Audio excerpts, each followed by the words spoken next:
Olá pessoal, tudo bem com vocês? Hoje a gente vai dar início à nossa última matéria aqui nessa parte do curso básico de teologia, que é soteriologia. A matéria soteriologia, ela trabalha a doutrina da salvação e a gente vai nessa aula trabalhar não tudo que a gente poderia falar sobre salvação, até porque é algo extremamente extenso, mas principalmente o período da história do cristianismo que ele é muito marcado por embates relativos a esse tema, né? Que é justamente a parte da reforma protestante, início do calvinismo, né? Vamos tocar um pouquinho no agostinianismo, que vem ali no século, se não me engano, século 4, 5 depois de Cristo. Vamos trabalhar um pouco a controvérsia do calvinismo com o arminianismo, porque todos esses tópicos trabalham muito bem essa doutrina da salvação. Então, nessa primeira aula, a gente vai dar essa pincelada sobre o que é cada coisa, o que cada coisa defende, o que cada linha de pensamento aí argumenta, que textos bíblicos eles utilizam, qual que é a ideologia. É claro que a gente não vai aprofundar.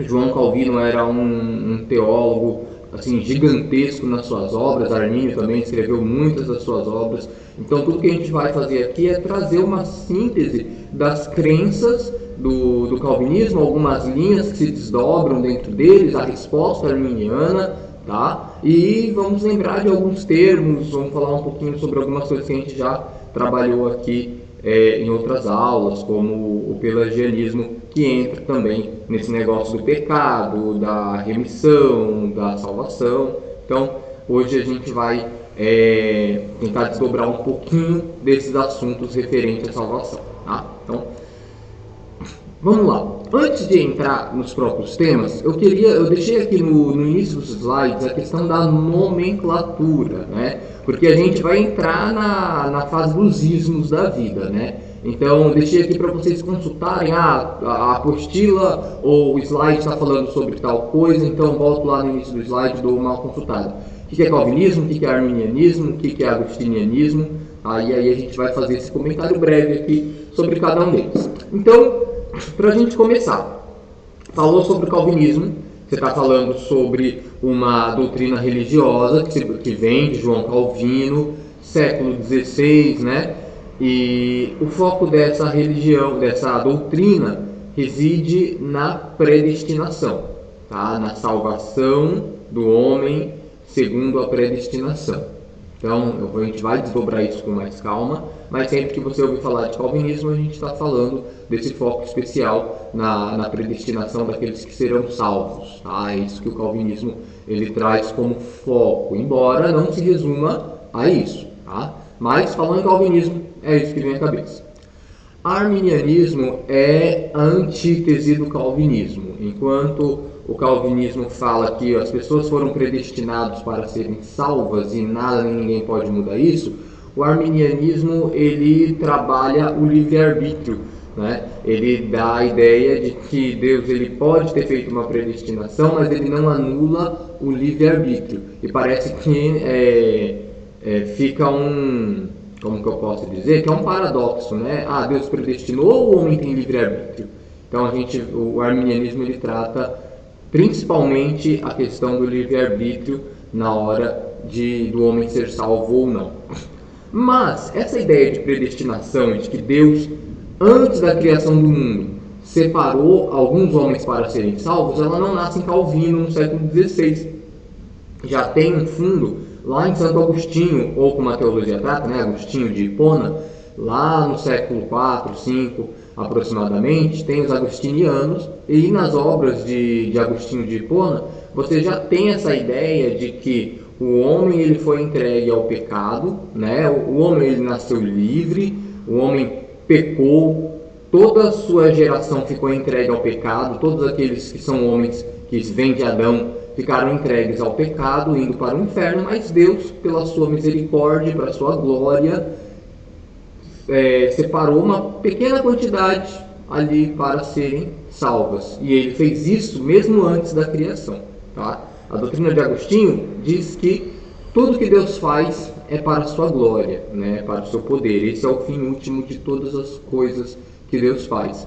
Então, a salvação dos homens também é algo nesse sentido, tá? Por isso eu deixei a descrição aí, Doutrina da Vinda de Agostinho, e assim, resumindo muito, tá? Agostinho também é outro teólogo gigantesco do período patrístico, que tem obras aí que até hoje são muito discutidas, então aqui eu fiz uma síntese muito breve, tá?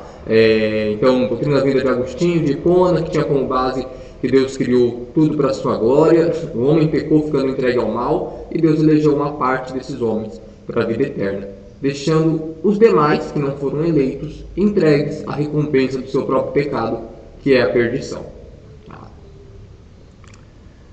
Ainda em relação às nomenclaturas, a gente vai trabalhar um pouquinho dessa questão do sinergismo contra o monergismo, né? Quando a gente fala de sinergismo, a gente está falando sobre a ideia de que o homem, ele tem participação no ato da salvação. É Deus quem salva o homem, quem lhe dá os meios pelos quais ele pode ser salvo, mas o homem, ele aceita a salvação. O homem, ele precisa ter algum posicionamento. Não é Deus que faz tudo sozinho. Então, isso é o sinergismo. O sinergismo, ele está vinculado ao arminianismo, ele está vinculado à Igreja Católica, enquanto o monergismo ele é muito mais característico do calvinismo. Para o calvinismo, o Deus é quem faz tudo. Para o calvinismo, Deus, ele elege, Jesus morre pelo pecador, depois Deus, ele envia a graça ao pecador de maneira que o pecador, ele não faz nada. Até aceitar Jesus, até se converter dos pecados, até fazer todas as coisas que o homem faz para ser salvo, é Deus que está fazendo nele, né? É tudo uma obra de Deus. O homem não coopera em absolutamente nada na obra da salvação. Isso é o monergismo. No pelagianismo, a gente tem uma doutrina que leva o nome, né, do fundador Pelágio. A gente trabalhou isso aqui em...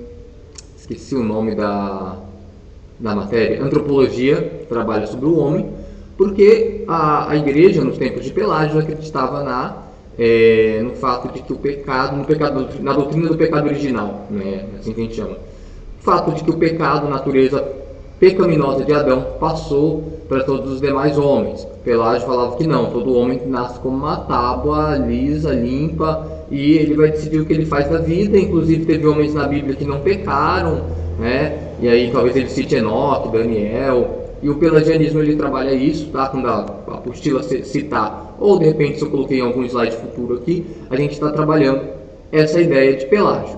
Pelágio acreditava que o homem, ele nasce sem pecado e ele pode ser salvo se ele passar uma vida sem pecado.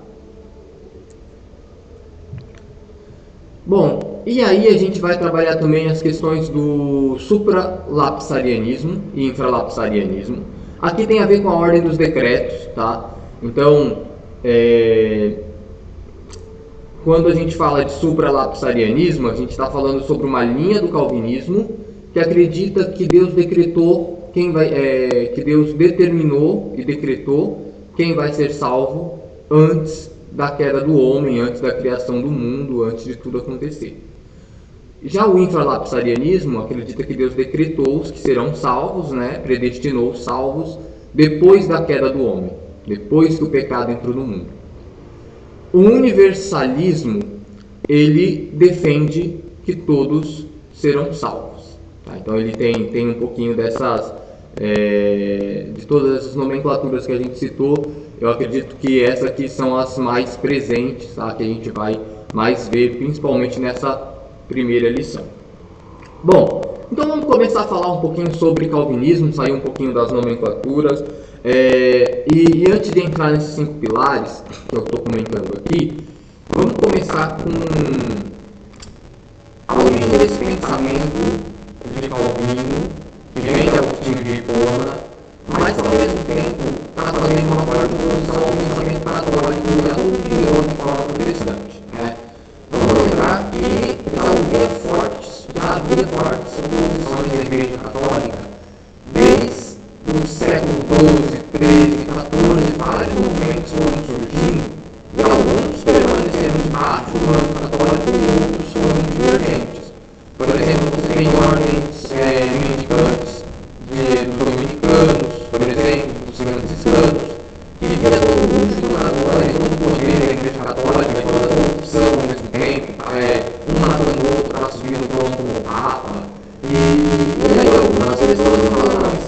melhor para mim. E aí você tem, por exemplo, os franciscanos fazendo votos de pobreza, os dominicanos indo para outro campo. Mas esses permaneceram, por exemplo, debaixo da Igreja Católica. Outros, por exemplo, os albenses, né, seguidores de Pedro Paulo, romperam laços ali com a Igreja Católica, porque, se não me engano, eles pregavam e não tinham autorização da Igreja. Ou seja, os ciclas, que eram seguidores de João Hus, né, João Hus foi queimado na fogueira por conta da Igreja Católica considerar um herege. Você tem um movimento também dissidente ali no século XV, um pouco mais da reforma protestante, e depois dos ciclas, dos albenses, você vem chegando ali no século XV, século XVI, devido a que a Igreja Católica estava perdendo um pouquinho da sua influência sobre as nações, tinha um sentimento da criação dos estados nacionais e cada país poder se desvincular um pouquinho mais do poderio católico e também de toda a influência que os papas tinham sobre os reis, né? Lembrando que no século XII, século XIII ali, os papas inclusive decidiam quem que se sentava sobre o trono de cada nação, quem que eram os reis e tudo mais. Agora, no século XVI, o que você tem é que principalmente as nações não querem mais estar debaixo da autoridade papal e as pessoas que se rebelam contra a Igreja Católica agora elas têm um pouquinho mais de apoio. Então, quando a gente fala, por exemplo, de reforma protestante no século XV, no século XVI, não foi algo novo, né? As pessoas já estavam tentando reformar a Igreja Católica há algum tempo por conta de diversos motivos, né? A reforma não é exclusiva de Martinho Lutero, né? Você tem Eurico do Ínglio em Genebra, você tem o próprio João Calvino também, acho que também na Suíça, embora fosse um teólogo francês. E um dos principais fatores que gera a reforma de Martinho Lutero é principalmente a vinda de indulgências, né? Martinho Lutero ele não queria romper vínculos com a Igreja Católica, ele não queria, como posso dizer, criar uma nova denominação e assim uma igreja que se tornaria a Igreja Protestante, Reformada, Evangélica e tal. Ele queria consertar aquilo que estava errado na igreja.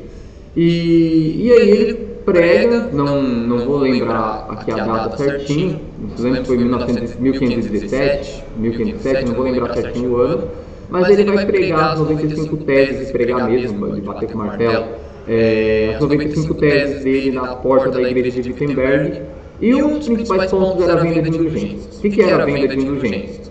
O fato de que a minha doação para a igreja, a minha aquisição de alguns pertences da igreja, por exemplo, um pedaço de espinho da coroa de espinho de Jesus, um tequinho de madeira da cruz onde Jesus teve pregado, fazia com que os pecadores no purgatório fossem direto para o céu, ou tirar alguém do inferno e levar ele para o céu. E isso estava fazendo com que a igreja se tornasse mais rica. Se eu não me engano, estamos na época da reforma ou da construção da Basílica de São Pedro, e a igreja precisava de dinheiro, e haviam pregadores pregando essas indulgências e todas essas coisas para fazer com que o lucro da igreja aumentasse, e a temática era essa, era a salvação, né? Então, o dinheiro entrando para a igreja diminui anos no purgatório, né? Se não me engano, tem uma frase de um pregador que dizia que só o barulho, o tim-tim limitar, aquele barulhinho da moeda caindo no copo já faz a alma do pecador sair voando do purgatório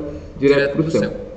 Então a questão de Martinho Lutero era: se o Papa tem poder para tirar uma alma do inferno e levá-la para o céu, por que ele não faz por amor? E aí Martinho Lutero, que não era como que eu posso dizer, um membro normal da igreja, não era um leigo, era um mestre em teologia, se depara com o texto de que a salvação ela é pela graça, né? Não é algo que você pode fazer. Então, segue-se daí a reforma protestante uma oposição à doutrina de que você pode alcançar a salvação por meios humanos, tá? E quando a gente chega em Calvino, que está ali na mesma época de Martinho Lutero, Eurico do Ínglio, ele vai desenvolver a sua teologia também em cima disso, de que o homem ele não alcança a salvação, Deus opera a salvação no homem, Tá? Então, eu queria fazer só essa introdução longa para a gente entender em que época estamos. Calvino, junto com Martinho Lutero, embora haja divergências de pensamentos, está trabalhando principalmente essa questão. O homem, ele não alcança a salvação por seus próprios meios. É Deus quem a concede pela graça. Tá? E aí, depois que Calvino morreu e o calvinismo começou a se desenrolar, no Sínodo de Dort, uma reunião que acontece dentro do calvinismo, eles estabelecem pelo menos 5 pilares fundamentais do calvinismo, tá? Que é a depravação total, aí está no slide, a eleição incondicional, a expiação limitada, a graça irresistível e a perseverança dos santos. Deixei aqui um brevíssimo resumo, tá? Para a gente não ficar muito tempo falando sobre cada um. Você encontra vídeos extensos no YouTube sobre cada um desses pontos, livros, mas aqui a gente vai fazer um breve resumo. A depravação total, ela está vinculada com uma ideia de que o homem ele está completamente morto no pecado e não há nada que ele possa fazer para ressuscitar sozinho. Ele está num sono do qual ele não pode despertar. E isso significa que o homem ele não tem capacidade para voltar para Deus, ou para buscar Deus, ou para fazer qualquer coisa boa na vida dele. Tá? Então, para o homem buscar a Deus, se arrepender, fazer qualquer coisa boa, ele precisa que Deus faça algo nele primeiro. Ele precisa ser alcançado pela graça. Se Deus ele não levar a sua graça até esse homem ele não desperta, tá? Esse homem ele não se arrepende, esse homem ele não dá sequência, ele não inicia na verdade uma vida de temor e de santidade. A depravação total ela chega a ser um consenso entre calvinistas e arminianos, né? Esses dois grupos opostos. Talvez esses 5 tópicos que a gente vai citar, a depravação total é o único que também é aceito pelos arminianos, né? Talvez com uma visão um pouquinho mais light dentro do arminianismo, onde a gente pode dizer assim, não, o homem ele tem capacidade para o bem, ele não tem capacidade para buscar a Deus, se arrepender e viver uma vida em santidade, sem que Deus opere nele a sua graça, né, que é também chamada de graça eficaz no calvinismo. Mas os dois concordam que primeiro Deus ele tem que fazer alguma coisa no homem para que ele queira se arrepender, para que ele faça qualquer esforço em direção a Deus. Tá? Então o pecado matou o homem de tal forma que sem Deus operar alguma coisa nele, ele não desperta, ele não reage para um arrependimento e para uma conversão genuína. Beleza. Passou da depravação total, daqui todos os pontos divergem entre calvinismo e arminianismo. Lembrando que esses 5 pilares aqui do calvinismo, foram eles que estabeleceram. Eleição incondicional como a própria palavra diz, o fato de que Deus, sem motivo humano, elegeu, antes da criação dos homens, uma pequena porcentagem para a salvação. Tá? Então, como eu disse, tem a diferença do supra e do infralapsariano. O supra acredita que Deus, antes da criação do mundo, na eternidade passada, já determinou quem haveria de ser salvo. O infralapsariano acredita que primeiro o homem pecou, o pecado entrou no mundo, e aí Deus determinou quem havia de ser salvo. Tá? Beleza. E por que isso a gente chama de eleição? Deus elegeu, antes da criação de todos os homens, quem havia de ser salvo. E por que ela é incondicional? Porque não depende de nada que o homem fez ou haveria de fazer. Deus os elegeu antes deles nascerem, antes deles fazerem o mal ou o bem. Então, todos os homens nascem debaixo do pecado, todos estão caminhando para o inferno, e Deus, pelo beneplácito da sua vontade, como eles gostam de citar um texto, se eu não me engano, de Efésios ou de Colossenses, eu não lembro, Deus, pela sua misericórdia, pela sua bondade, ele vê todos caminhando para o inferno e ele decide eleger uma pequena porcentagem para o céu. Mas ele elegeu essa porcentagem por quê? Porque eles são bons? Não, porque ninguém é bom. Foi pela bondade dele, foi para a glória dele, foi tudo por ele mesmo. Ah, por que elegeu um e não elegeu o outro? Foi decisão dele, entendeu? Foi pela autoridade dele, foi pela bondade dele, foi pelo poder dele, pelo propósito dele. Você não tem aqui na eleição condicional nenhum mérito humano. Quem foi elegido porque Deus quis, não foi por conta daquilo que fez. Tá? E porque, inclusive, Deus elegeu antes desses homens serem criados. Se eu sou eleito à salvação, isso não tem nada a ver com qualquer coisa boa que eu pudesse estar fazendo. Isso tem a ver com o decreto de Deus de me eleger antes que eu nascesse. Tá? Então, daqui a gente segue uma sequência de eventos que vai tudo depender disso. Então, os homens não tinham condição de ser salvos, iam todo mundo para o inferno, porque eles são mortos no pecado. Isso é a depravação total. Então, Deus ele decide eleger uma pequena massa para ir para o céu. Isso aqui é a eleição incondicional. Tá? Não depende daquilo que o homem fez, falando aqui novamente, reforçando. Não depende daquilo que ele faria. Tá? O arminianismo acredita em eleição? Sim, mas é numa perspectiva diferente que a gente vai tratar um pouquinho mais para frente. Essa eleição condicional está alicerçada em alguns textos, claro, o calvinismo ele tem muita base bíblica, porém tem que ser textos isolados, ignorar outros textos, e um dos mais fortes que o pessoal gosta de usar é Romanos 9. A gente vai dar uma passadinha lá daqui a pouco. Bom, e daí segue, né, a expiação limitada, que nada mais é que uma continuação da eleição incondicional. Se Deus elegeu apenas um pequeno grupo para ser salvo, o sacrifício de Jesus na cruz, ele é para uma pequena minoria, ou seja, ele é para apenas os eleitos. Então, aqui na expiação limitada é a ideia de que Jesus, ele morreu apenas por algumas pessoas. Ele não morreu pela humanidade inteira. E a morte de Jesus não permite que todo homem seja salvo. A morte de Jesus, ele efetiva a salvação sobre os eleitos. Tá? Então, é um pensamento bem divergente que o arminianismo tem. Tá? No arminianismo, é claro, Jesus ele morreu por todos e todos têm a possibilidade de serem salvos através de Jesus. Para o calvinista, a expiação ela é completamente limitada. Digamos que, sei lá, viveu 1 trilhão de pessoas na humanidade. Se os eleitos é 1,5 milhão, então Jesus morreu por 1 milhão, por esse 1,5 milhão, e é esse 1,5 milhão que vai ser salvo. Certo? Então, e os demais? O que acontece com os demais? Os demais nunca vão ter possibilidade nenhuma de serem salvos, porque não foram eleitos, porque Jesus não morreu por eles. E, dando sequência, porque Deus ele não vai enviar a sua graça sobre eles. Se Deus não envia a sua graça sobre eles, não tem como eles se converterem. Lembra? Eles são mortos no pecado. Eles precisam da graça de Deus para despertarem e se arrependerem e seguirem a Cristo.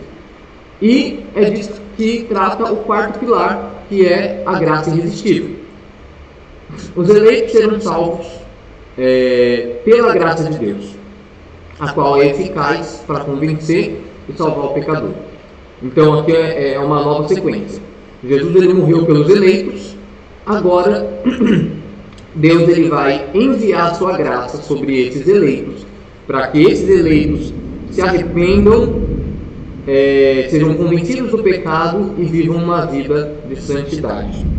Ah, mas essa graça ela não vai ser enviada a todos? Não. Digamos que uma pessoa está pregando o evangelho para 1 milhão de pessoas durante a sua vida. Quais são as que vão se arrepender? As que Deus enviar a sua graça. Ah, mas Deus ele não está enviando a sua graça sobre todos aqueles que estão ouvindo o evangelho? Não. Algumas pessoas não são eleitos, Jesus não morreu por elas, Deus não vai enviar a sua graça sobre elas. A graça é sobre apenas aquela minoria. Essa minoria que vai ser alcançada e tocada por essa graça, ela vai se arrepender, porque essa graça ela é irresistível, não tem como você resistir a ela. né? É quase algo forçado, eles vão negar, vão dizer que não é nada forçado. Eles vão dizer que aqui é a competência de Deus em fazer algo, né? Cita-se o exemplo, por exemplo, de um vendedor que quer vender um produto e ele precisa ser convincente. Quanto mais habilidoso é o vendedor, melhor ele consegue vender aquele produto, né? Melhor ele consegue convencer a sua clientela. Aqui a gente está falando de Deus tentando convencer o pecador. Se Deus é perfeito e todo poderoso, ele não vai falhar. Ele vai conseguir convencer o pecador a se arrepender, né? E aí isso a gente chama de graça irresistível. Quando a graça de Deus ele toca o homem, essa graça irresistível, ele não consegue dizer não. Ele se arrepende. Mas essa graça é só sobre os pecadores. Bom, o pecador se arrependeu, né? O eleito se arrependeu. Daqui para frente, Deus ele vai cuidar dele para que ele nunca se desvie ou até o final da sua vida permaneça fiel. Isso é o que a gente chama de perseverança dos santos, ou aquela frase, uma vez salvos, para sempre salvos. A perseverança dos santos, ela trata sobre isso. O pecador se arrependeu, agora Deus ele vai prover todos os meios necessários para que ele permaneça fiel até a vinda de Jesus ou então até a sua morte. Tá? Significa que a pessoa na igreja que é eleita nunca vai se desviar? Ela pode se desviar, mas em algum momento ela volta, né? Tem como saber aqueles que são salvos? Não, né? Não existe nenhum tipo de marca. A pessoa pode ter vivido a vida inteira no pecado e ela se converte, de repente, no leito de morte e é salva. Significa que ela foi predestinada. A pessoa passa a vida inteira na igreja, no final da vida ela se desvia e morre desviada e vai para o inferno. Significa que ela nunca foi eleita, nunca foi predestinada, nunca foi salva. Então não é algo visível. Tá? Essa questão de uma vez salvo para sempre salvo não significa que a pessoa pode se converter e sair pecando e vivendo a vida da maneira como ela quer. Significa que uma vez que ela foi salva, Deus ele vai convencê-la a viver uma vida de santidade. Se a pessoa se converte e vive uma vida de pecado, significa que ela não foi salva, ela não é dos eleitos e, né, automaticamente uma coisa não se liga com a outra, tá bom? Então, toda essa doutrina, ela tenta defender principalmente a soberania de Deus, né? Porque se a gente fala, Deus ele ama a todos, Deus ele quer salvar a todos, mas ele salva? Não. Por quê? Porque o homem tem livre-arbítrio, Deus ele não consegue. Se Deus ele não consegue, então ele não é todo poderoso, né? Então, aqui, eles tentam anular o livre-arbítrio para fazer com que tudo que aconteça seja da parte de Deus. Para o calvinista, tudo que acontece, embora haja diferenças de calvinismo, mas basicamente é decreto divino, né? Os calvinistas mais radicais, principalmente os supralapsarianos, que acreditam que Deus decretou quem vai para o céu e quem vai para o inferno antes da queda do homem, dentro desse supralapsarianismo você tem uma parte mais radical que acredita que Deus ele faz uma reprovação ativa. A reprovação ativa Deus ele não apenas determina quem vai para o céu e deixa os demais ir para o inferno por causa do seu pecado, mas Deus ele também decreta que o homem ele vá cometer aqueles atos de injustiça e depois joga eles no inferno. É tipo assim, você programa uma máquina para fazer algo errado e depois condena essa máquina por ter feito isso errado. Então, você tem essas vertentes que a gente também não pode confundir para a gente não ser injusto aqui com o calvinismo de uma maneira geral. Tem gente que fala assim, bom, Deus ele predestinou alguns para o céu e deixou os outros ir para o inferno. Esse deixar os outros para o inferno não é uma injustiça da parte de Deus. Ele apenas está dando a recompensa deles pelo pecado deles. Eles escolheram pecar, né? Outros vão falar, não. Até o pecado deles foi determinado por Deus.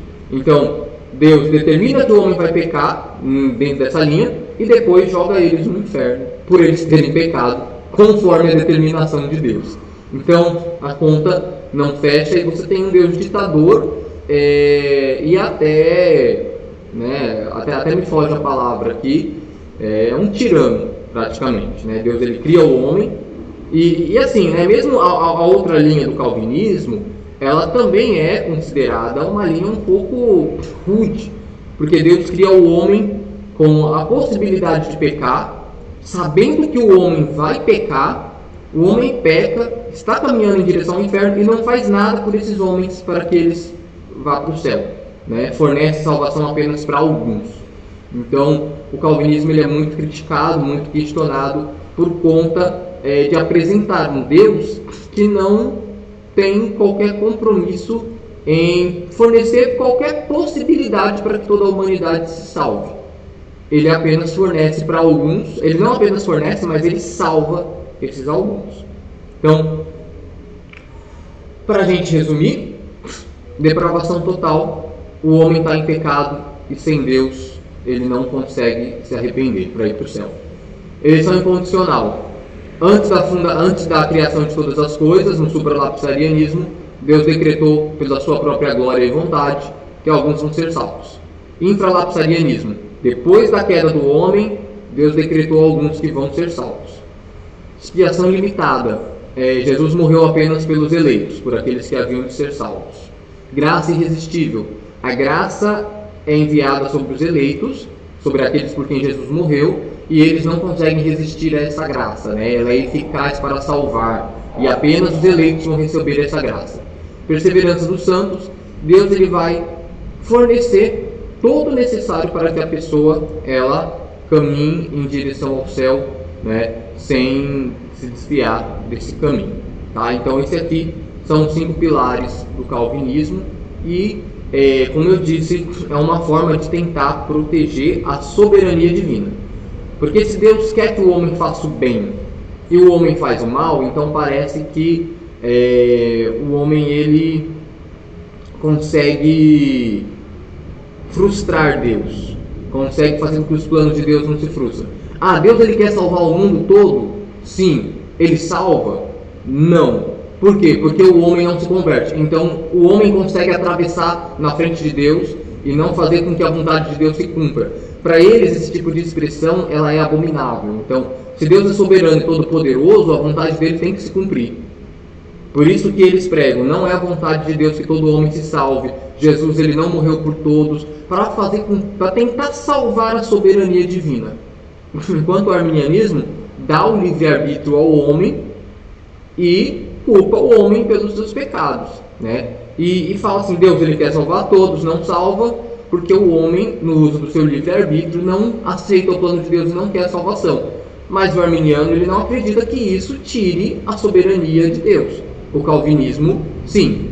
Se Deus quer salvar todos e não salva por culpa do homem, então parece que o homem ele está tirando a soberania de Deus.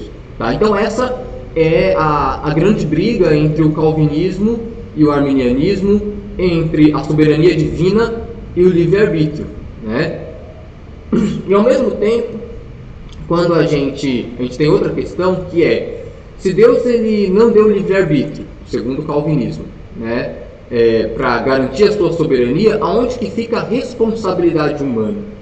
Tá? Então esse é um dos principais questionamentos que os arminianos fazem. Como um homem pode ser condenado ao inferno se Deus decretou aquilo que ele vai fazer? E aí o pessoal utiliza alguns textos, como o que Jesus está falando sobre Judas, né? Na verdade, o Filho do Homem vai como dele está escrito, falando que Jesus vai ser traído, né, e morto na cruz. Mas ai daquele homem por quem ele é traído. Então ele fala, olha, está determinado que Judas vai trair. Então, soberania divina, Deus o predestinou para isso. Isso aí é outro debate também que eu nem vou tratar aqui. Mas, ainda assim, ele tem responsabilidade. Deus coloca essa responsabilidade sobre os ombros de Judas e a condenação também sobre os ombros dele. E aí a gente vai ter duas formas de pensar, né? Ou você acredita que Deus determinou que Judas vai trair Jesus e ainda assim vai culpá-lo por isso e vai condená-lo por isso, ou você interpreta esse texto como a profecia que previu que Judas ia trair Jesus, né? E aí ele vai receber a sua recompensa por isso. Judas ele foi predestinado para isso, ou foi profetizado que ele faria isso. de qualquer forma ele vai receber a recompensa pelo seu erro, e a gente tem que ver aqui o que se encaixa melhor na justiça divina. Deus, ele ordena que um homem faça o mal e depois o culpa por isso, ou Deus, através de seus profetas, não determinou, mas avisou que ele faria isso, e mesmo assim ele fazendo, e aí sim ele recebe a sua justa recompensa, né? Então, a gente sempre vai ter essa questão, se o homem ele tem livre-arbítrio para suas obras más, ou se até isso Deus determinou e depois o puniu, né? Então, o calvinismo ele trabalha em cima disso. Aí eu deixei um pequeno resumo sobre o supra e sobre o infralapsarianismo, tá? Então, como eu tinha dito, o supra é de antes e o lapsus de queda. Então, antes da queda. É a doutrina que entende que Deus predestinou os homens antes da queda, antes do primeiro pecado. Tá? E ele foi criado por teólogos augustinianos, popularizados por Teodoro de Beza, sucessor de Calvino na tentativa de proteger o monergismo protestante do sinergismo católico. Então, a gente tem alguns nomes principais dentro do calvinismo, eu deixei até na capa aqui desse slide. Esse aqui é o grupo dos reformadores. Os calvinistas são vistos como os reformadores, né? E aí lá, eu não lembro se é na Suíça, não vou lembrar onde é esse muro aqui, mas você tem 4 ícones, eu não vou lembrar o nome desse primeiro aqui, o rosto dele está até coberto. Ele é um dos primeiros criadores da igreja reformada, tá? Depois você tem o próprio João Calvino, depois você tem o Teodoro de Beza, que deu sequência à obra de Calvino, depois você tem o John Knox, aqui é o último à direita, um dos primeiros criadores do culto presbiteriano na Escócia, tá?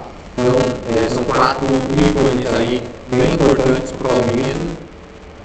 E aí, o Teodoro de Beza, ele popularizou o supralapsarianismo, tá? Essa ideia de que Deus predestinou todo mundo antes da queda. E lembrando, gente, a gente chama de dupla predestinação, mas nem todos veem assim, né? Como eu disse, para alguns Deus ele predestinou uma raça para a salvação e deixou os outros ir para o inferno conforme ele estava indo. Para outros, Deus predestinou quem vai para o céu e predestinou quem vai para o inferno. Que, resumidamente, faz a mesma coisa, né?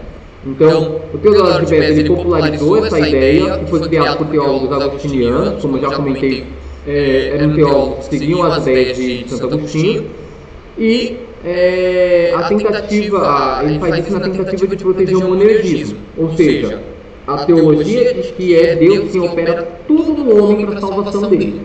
Nos 5 pilares você viu que o homem ele não faz absolutamente nada para ser salvo. É Deus que o predestina, é Jesus que morre por ele, é Deus que envia a graça irresistível e é Deus que garante que ele não vai se desviar. Então o homem ele quase não tem responsabilidade nenhuma. É Deus que faz tudo no homem. O homem é praticamente completamente manipulado. Isso é o monergismo. No sinergismo, que é mais do catolicismo e do arminianismo, o homem ele tem que ter alguma posição diante do convite de Deus. Ele tem que crer. Ele tem que responder no sim a Jesus, né? Então, ele quer proteger o monergismo e aí ele cria o supralapsarianismo, né? E aí eu coloquei que os mais radicais dessa linha creem que Deus decretou absolutamente tudo que acontece na humanidade, né? Seja os pecados humanos, seja os atos terroristas, seja qualquer mal, qualquer doença, né? Tudo isso vem de Deus. Deus decretou. Deus ele sabe o que vai acontecer no futuro? Sabe. Por quê? Porque é Ele que vai fazer. É Ele o Criador e o Feitor de todas as coisas. Bom, essa aqui é a ordem dos decretos, de acordo com a visão supralapsariana. Então, primeiro Deus decretou predestinar algumas criaturas para a salvação e outras para a perdição. Depois, Ele decretou criar a humanidade, né? Depois ele decretou a permissibilidade da queda humana. Ele decretou permitir que os seres humanos iam cair no pecado. Lembrando as diferenças. para essa corrente, Deus ele permite a queda do homem. Para os mais radicais, Deus ele também decreta. Então, depois ele decreta fornecer os meios para a salvação, ou seja, a morte de Jesus na cruz e a pregação do Evangelho. E depois ele decreta aplicar a salvação aos eleitos, né? Enviar a graça aos homens e sustentá-los durante todas as suas vidas. No infralapsarianismo, resumindo, a gente tem essa predestinação dos homens após a entrada do pecado no mundo e a ordem dos decretos é esse. Primeiro Deus ele cria o mundo, depois ele permite a queda do homem, na sequência ele elege algumas pessoas para a salvação e fornece os meios para a salvação e por fim as aplica. Assim como o supralapsarianismo, a única inversão que tem é que Deus, ele, aqui no infra, ele decreta quem vai ser salvo depois da queda. Tá? Bom, e aí, vamos entrar aqui dentro do arminianismo para entender como que o arminianismo ele se posiciona teologicamente em relação a todos esses pontos aqui passados pelo calvinismo. Estou tentando fazer assim, um resumo mais breve possível. O arminianismo ele vem do Jacob Arminio, tá? Ele era calvinista também. E segundo algumas histórias, quando ele se preparava para um debate contra um opositor do calvinismo, ele estudou tanto que chegou à conclusão de que o calvinismo estava errado. Então, ele é alguém que saiu do calvinismo e se posicionou contra e começou a fazer frente ao calvinismo, né? Ele começou a perceber que o Deus calvinista ele é um pouco diferente do apresentado pelas Escrituras.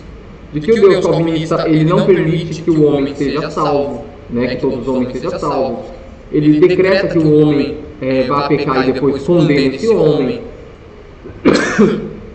Ele começa a perceber que existe uma série perdão, existe uma série de versículos que mostra que a salvação de Cristo ela é ampliada para toda a humanidade. Então, o contraponto do arminianismo vai principalmente contra a eleição. Para o arminiano, a eleição ela não é incondicional, ela é condicional. Para o arminiano, a graça ela pode ser resistida. Para o arminiano, a expiação ela é ilimitada, por isso ele morre para todos. Tá? Então, esses são os principais 3 pontos rebatidos. Então, não vai dizer que ele rebate um 4º ponto, que é a perseverança dos santos também. Mas vamos dar uma lida aqui nesse slide rapidinho. Tá? Então, para Arminio, os decretos divinos eles são baseados em sua presciência. Ou seja, Deus ele predestina quem vai para o céu, sim, baseado em quê? Baseado na sua presciência, ou seja, baseado no fato de que Deus ele sabe de antemão quem vai responder positivamente ao chamado da salvação. Tá? Isso é a presciência de Deus, é o fato de que antes de criar todas as coisas, ele já sabe de tudo que vai acontecer. Então, a predestinação de Arminio tem essa base. Tá? Então, o arminianismo é sinergista, como eu disse, né? Ele crê que o homem precisa receber essa salvação. E aqui entra algo muito importante. Para o arminiano, receber a salvação, se converter, dizer sim para a obra de Jesus, não é uma obra pelo qual se alcança a salvação. O arminiano entende que a salvação ela é pela graça. Entende que é Deus quem salvou o homem e que o homem sem Deus nada pode fazer para ser salvo. A não ser, a única coisa é acolher o propósito de Deus, é dizer sim para aquilo que Deus ele já fez. E dizer sim para Deus, receber a Jesus, não é uma obra de salvação. Tá? As obras de salvação é aquilo que Deus fez. Para o monergista calvinista, dizer, se o homem tem a possibilidade de dizer não ou sim, se o homem ele pode ser responsabilizado, se o homem ele pode tinha a opção de dizer não, mas ele disse sim, isso é uma obra de salvação. Então ele tem algum mérito. Se ele tem algum mérito, a salvação não é pela graça, como a Bíblia diz que é. Tá? Então, essa é a lógica. O calvinista, que também é monergista, ele diz o seguinte: o homem não consegue dizer não. Porque se ele tivesse a possibilidade de dizer não e de escolher entre sim e não, o fato dele escolher pelo certo faria dele alguém que tem um mérito. Então isso seria uma obra e ele seria recompensado com a salvação. Então, para eles é inaceitável que o homem faça qualquer obra para a salvação. Tá? O arminiano entende isso. O homem não pode fazer qualquer obra para a salvação, mas dizer sim e aceitar, mesmo que ele tivesse a possibilidade de dizer não, não é algo que o impede, não é algo que faz dele alguém que tem um mérito, não é algo que faz dele alguém que merece a salvação. Para o arminiano, mesmo que o homem possa escolher entre sim e não, quando ele diz sim, ele não está fazendo nada que o torne digno de ser salvo. A salvação ainda é pela graça, porque ela foi feita por Deus. Tá um pouquinho confuso, mas a ideia é essa. Então, o arminianismo ele é sinergista, ele crê que o homem precisa receber a salvação, ele tem escolha, ele pode dizer sim ou não para a graça de Deus, enquanto o calvinismo ele é monergista. Então, até o recebimento da graça foi algo que Deus fez no homem, pois se ele recebe por escolha, isso seria uma obra e a salvação seria seu mérito. Então, essa é a principal diferença entre o arminianismo e o calvinismo no tocante ao receber Jesus, no tocante à graça irresistível. Isso aqui é principalmente sobre a graça irresistível. Para Armínio, a graça ela é resistível, dá para resistir a essa graça. Inclusive tem textos bíblicos que ele cita, onde algumas pessoas recusaram e resistiram à graça de Deus. Então, para o arminiano, a graça pode ser resistida. Para o calvinista, não. Tá? Para o calvinista, se a graça pode ser resistida, então o homem ele tem escolha. Se ele tem escolha, ele tem mérito, e aí a salvação não é mais pela graça. Para o arminiano, a graça ela pode ser resistida, mas mesmo que o homem aceite essa graça, ele não tem nenhum mérito. A salvação continua sendo pela graça. Então isso aqui é principalmente sobre a graça resistível ou irresistível. E aí, vamos lá, sobre a predestinação na visão arminiana. Né? A predestinação, gente, ela é algo bíblico, embora as suas doutrinas, calvinista, arminiana, não sei se tem outras, ela é humana. Então a maneira como você enxerga a predestinação é humana, porém ela é bíblica, né, ao mesmo tempo. Então, para Armínio, a predestinação não é algo arbitrário, não foi algo que Deus lá antes da criação do mundo decretou, bom, tem uma meia dúzia aqui, eu vou salvar esse e deixar os outros ir para o inferno sem motivo nenhum. Tá? Para Armínio, Deus ele usa a sua presciência, ele olha no futuro quem vai dizer sim para a salvação e ele pega esses homens e os predestina para serem salvos. Tá? Essa é uma das formas que Armínio enxerga a predestinação. Então, outra forma. Para Armínio, a predestinação não é de indivíduos específicos. Ela é de grupos, de classes. Então, para Calvino, Deus, antes da criação do mundo, olhou o João, o Pedro e a Maria, falou, esses aqui eu vou predestinar para ser salvo. Para Armínio, não. Para Armínio, antes da criação do mundo, Deus ele fala, aqueles que se converterem a Cristo serão salvos. Então o que é esse aqueles que se converterem a Cristo? É um grupo. Está determinado quem vai fazer parte desse grupo? Não. Deus ele deixa o homem com liberdade para escolher fazer parte desse grupo ou não. Mas se Deus predestinou uma parte da humanidade para ser salvo, ele predestinou. Ele predestinou uma porção de pessoas para ser salvas. Ou seja, aqueles que receberem a Cristo. Cabe ao homem decidir se faz parte desse grupo ou não. Tá? Essa é a predestinação na visão de Armínio. Tá? Então, a predestinação não predestinou pessoas específicas para a salvação, como no calvinismo, mas sim um grupo indefinido de pessoas, aqueles que haveriam de crer em Cristo. Tá? E para Armínio também o decreto divino da salvação foi após a queda. Bom, aqui está a ordem dos decretos para Armínio. Primeiro, Deus decretou que Jesus seria o mediador e redentor dos homens. Depois ele decretou que receberia os que crescem em Cristo e deixaria sob a ira de Deus os que não crescem. Então aqui é aquela primeira forma de predestinação.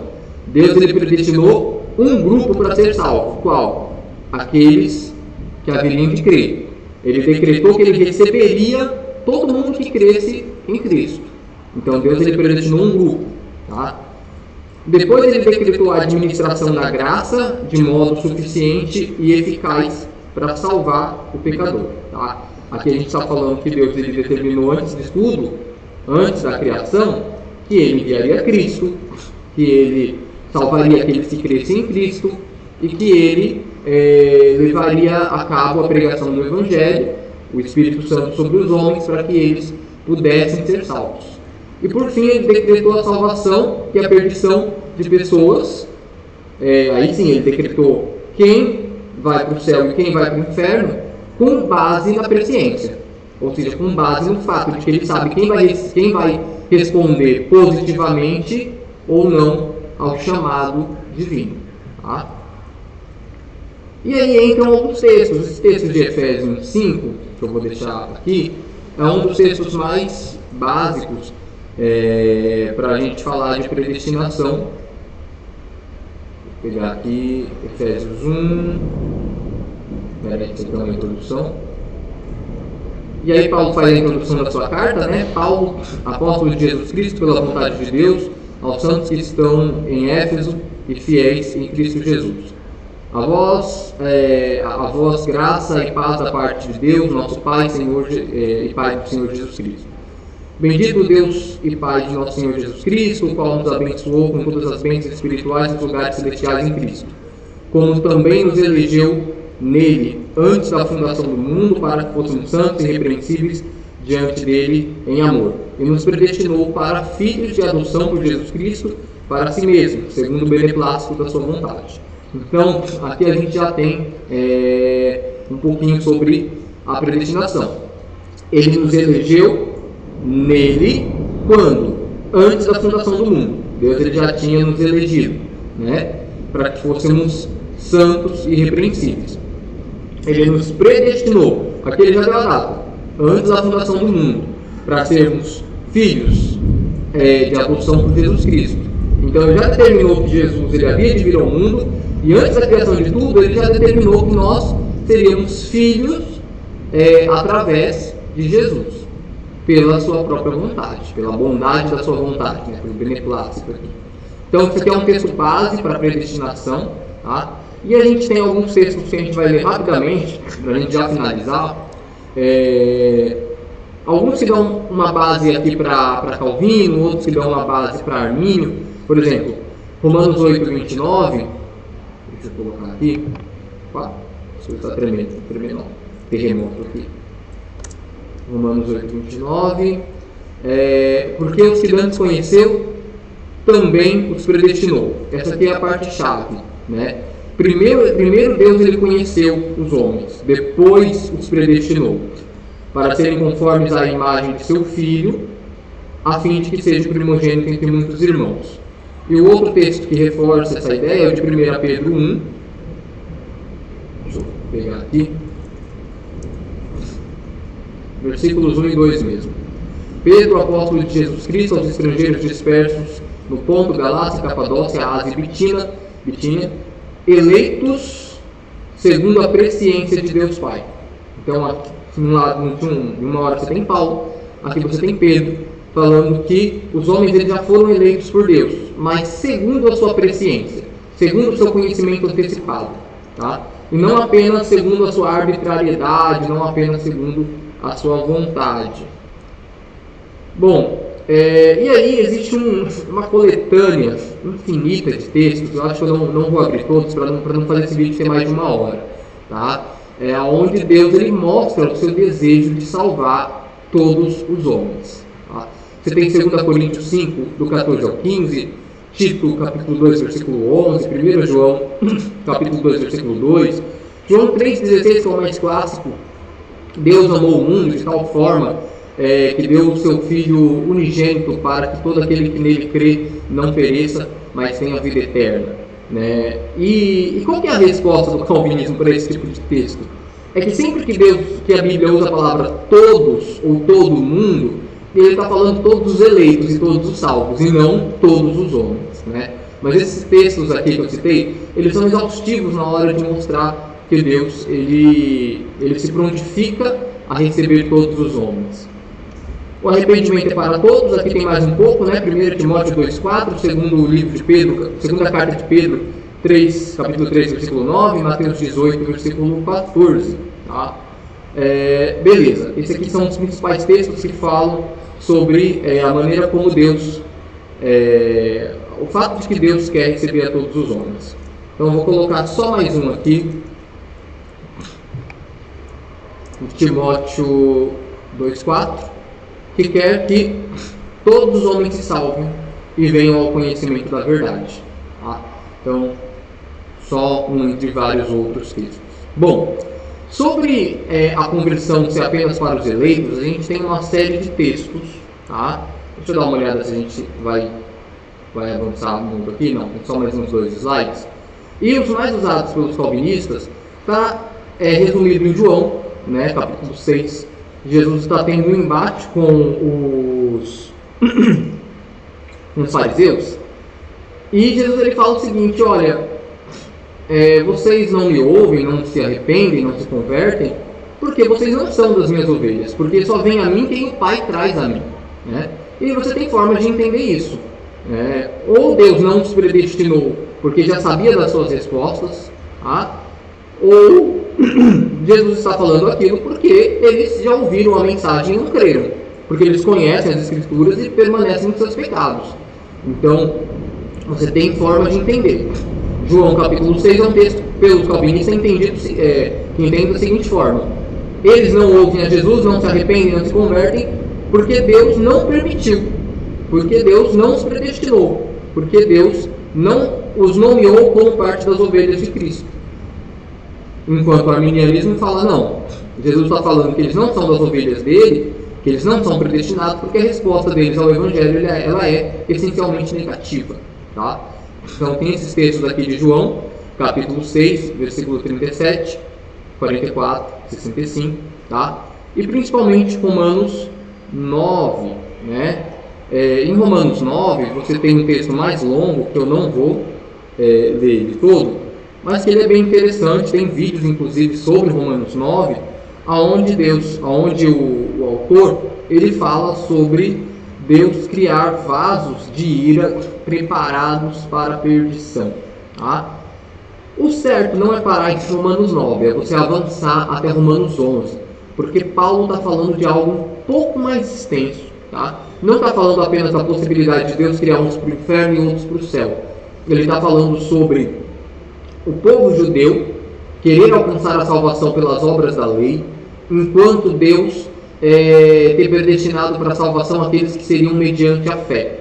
Tá? Ele está fazendo essa abordagem de uma maneira um pouco mais longa, e a gente pode até trabalhar ele aqui em um outro momento. Mas é um texto muito forte dos calvinistas na hora de defender a soberania de Deus para criar pessoas para o inferno. Né? Mas isso se for entendida a partir da ótica calvinista. Né? Na ótica arminiana, tudo que Deus faz é de acordo com a resposta do homem. Né? Deus ele deixou o homem livre para decidir o que faz, e Romanos 9 dá a Deus a autoridade para responder a esse homem da maneira como ele quiser, da maneira como Deus quiser. Bom, um ponto que às vezes é um pouco divergente em relação à segurança da salvação, né, que é aquela questão da perseverança dos santos. Depois que o homem se converte, tem a possibilidade de queda ou não? Tá? Para o arminiano tem, para o calvinista não. Ninguém perde a salvação para o calvinista, porque o homem ele foi predestinado. O que Jesus fez na cruz foi efetivar a salvação dele, não dar possibilidade de salvação. Se a salvação foi efetivada, não tem como desfazer isso. Né? Então, para ele, Deus ele jamais deixa o homem se perder. Né? E tem vários textos, como vamos pegar aqui João 6. A gente já estava falando de João 6, né? Então,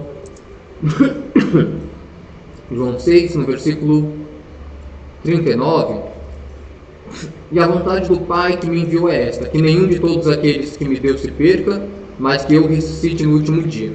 Porquanto a vontade daquele que me enviou é essa, que todo aquele que vê o Filho e crê nele, tenha a vida eterna e eu ressuscite no último dia. Então aqui o calvinista coloca a missão de levar o homem a Deus completamente em Jesus. Então, se Jesus é o responsável por levar as pessoas a Deus, ele tem poder suficiente para levar a missão a cabo. E o homem não pode frustrar esse plano, certo?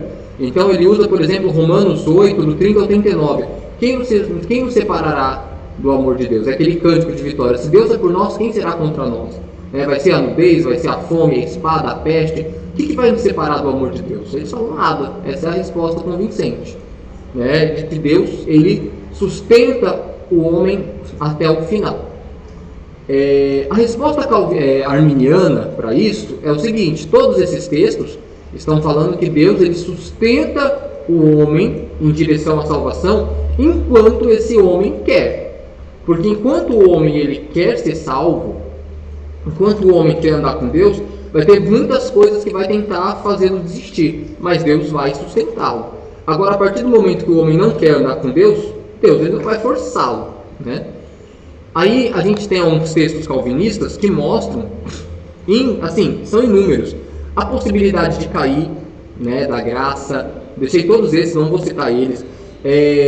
A referência, por exemplo, aqui em Timóteo 4:1, de que algumas pessoas voltaram, ao pecado. Tem um texto em Pedro, aqui Pedro 2:20, citando um exemplo de que o cão voltou ao seu vômito, se eu não me engano, que melhor fora que eles não tivessem conhecido o Evangelho do que depois de terem conhecido e se convertido voltando ao pecado. Hebreus 6, 4 e 6, ele fala: é impossível que o homem, depois de ter se convertido, provado da palavra, provado do Espírito, e outra vez voltado ao pecado, outra vez se converta. Então são textos infinitos. Mateus 24 fala sobre a necessidade de perseverar em santidade. Apocalipse, nas cartas às igrejas, falam sobre a necessidade de permanecer fiel até o fim. Então tudo isso alerta para a possibilidade das pessoas voltarem ao pecado, E quando alguém volta ao pecado e comete apostasia, qual que é a resposta calvinista? 1 João 2,19. Eles saíram de nós, porque não eram dos nossos. Se fossem dos nossos, então ainda estariam conosco. Ou seja, se alguém sai do Evangelho, é porque de fato nunca foi convertido. Mas os textos aqui eles são exaustivos para mostrar que as pessoas se convertem de verdade e ainda assim retornam ao pecado. Então, pessoal, é isso. Esse vídeo ficou muito longo e a gente vai trabalhar aqui daqui para frente as ideias de redenção, expiação, justificação, regeneração, que são temas críticos da soterologia, mas o principal debate que dura até hoje, desde os tempos de Calvino, é principalmente na questão de quem está certo, qual teologia está mais alinhada com a Bíblia, a calvinista ou a arminiana. E aqui vocês têm alguns textos bíblicos para analisar, fora livros e outros vídeos na internet que vocês podem estar